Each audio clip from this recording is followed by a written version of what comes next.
जब जुल्म बढ़ता है तो आखिरकार मिट जाता है।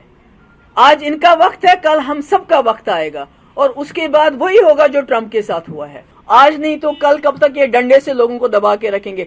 कब तक ये? मुझे पता है कि यहाँ के हमारे लोग, हमारे डोगरा भाई, वो कहते हैं अगर हम बात करेंगे ये थाली और ताली बजा के हमारे घरों के बाहर जुलूस निकालेंगे कि भाई ये जी देशद्रोही है।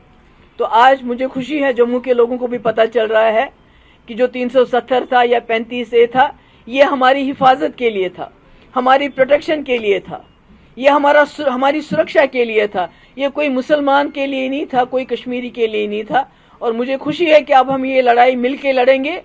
और मैंने पहले भी कहा, न सिर्फ 370 और 35A, बल्कि जो मुफ्ती साहब का विजन है, जो हम कहते हैं कि ये जम्मू कश्मीर, जो वो कश्मीर हमारा हिस्सा है, इन दोनों को मिलाना है, हमारे रास्ते खोलने हैं। इस जम्मू कश्मीर की जो समस्या, उसका समाधान हमेशा के लिए ढूंढना है, ताकि बॉर्डर्स पे फायरिंग हमेशा के लिए बंद हो जाए, ताकि ये जो चाइना आज हमारे वहां से चढ़ाई कर रहा है वो बंद हो जाए और जम्मू कश्मीर हमारे मुल्क और दूसरे मुल्कों के बीच में अमन का पुल बने। पांव धरने की जगह नहीं है। आज उनके दफ्तर देखिए, कितनी बड़ी बड़ी बिल्डिंग्स, ये कहां से आ गए? इनके अकाउंट में इतना पैसा कैसे आ गया पार्टी के नाम पे? अरे हम तो वो लोग हैं, जम्मू कश्मीर के वो लोग हैं जिन्होंने बहुत मुश्किल हालात में जम्मू कश्मीर में, बिलखुसूस वादी कश्मीर में, इस मुल्क के झंडे को खड़ा रखा।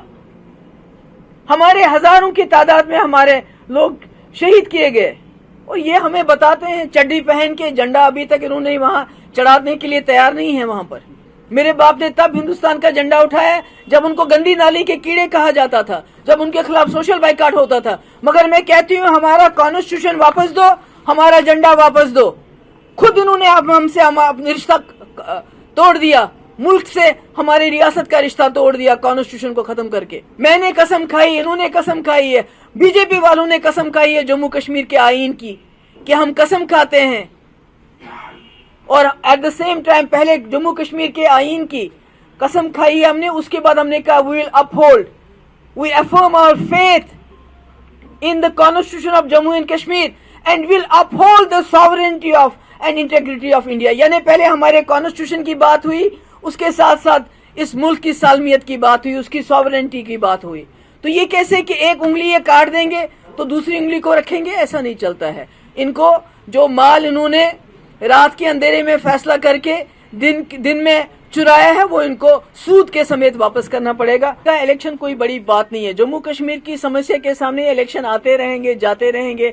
कल को क्या होगा वो अल्लाह ताला बेहतर जानता है, मुझे तो उसके बारे में मालूम नहीं है। आज हम DDC के इलेक्शन इकट्ठे लड़ रहे हैं, मिलके लड़ रहे हैं, ताकि जो भी जम्मू कश्मीर के मुखालिफ ताकतें हैं, जिन्होंने जम्मू कश्मीर को तोड़ दिया, उन ताकतों को दूर रखने के लिए हम सब ने हाथ मिलाया है। जब हम चाइना के साथ हमारा 8वां राउंड बातचीत का हो गया, 8 राउंड्स उनको, जिन्होंने हमारे 20 जवानों को शहीद किया, और हमने उंगली तक नहीं उठाई उनके खिलाफ। उनके साथ बात कर रहे हैं, उनसे तरले कर रहे हैं कि आप 1 इंच जमीन हमें वापस दे दो, पर वो वापस नहीं दे रहे हैं। 100 किलोमीटर जमीन उन्होंने हमारी स्क्वायर किलोमीटर जमीन ले ली। तो ये दोहरा मापदंड क्यों? उनके साथ एक मापदंड, यहां से दूसरा मापदंड। मैं समझती हूँ कि वाजपेयी जी की पॉलिसी है, इनको याद करना चाहिए। वो इनके गुरु थे, इनके लीडर थे, उस पर अमल करना चाहिए। अभी नागालैंड वालों ने क्या कहा हम इस मुल्क के आईन को भी नहीं मानते, झंडे को भी नहीं मानते हैं। तो ये निकर वाले, ये क्यों नहीं निकले उनके खिलाफ ताली और थाली बजाने के लिए? क्यों नहीं जुलूस निकालते हैं उस वक्त जब मैंने कहा कि हम दोनों झंडे एक साथ उठाएंगे, जुलूस निकालो, वो पुतले जलाओ? अरे नागालैंड वाले कहते हैं ना हम झंडा मानते हैं, ना हम कॉन्स्टिट्यूशन मानते हैं। तो इनके टेलीविजन चैनल्स पे क्यों नहीं बहस होती उस पे? किया जा रहा है कि हम जैसे लोग, जो वहां लोग रहते हैं, उनका रहना भी मुश्किल हो गया है। इतनी मिलिटेंसी बढ़ गई है इनके वक्त में।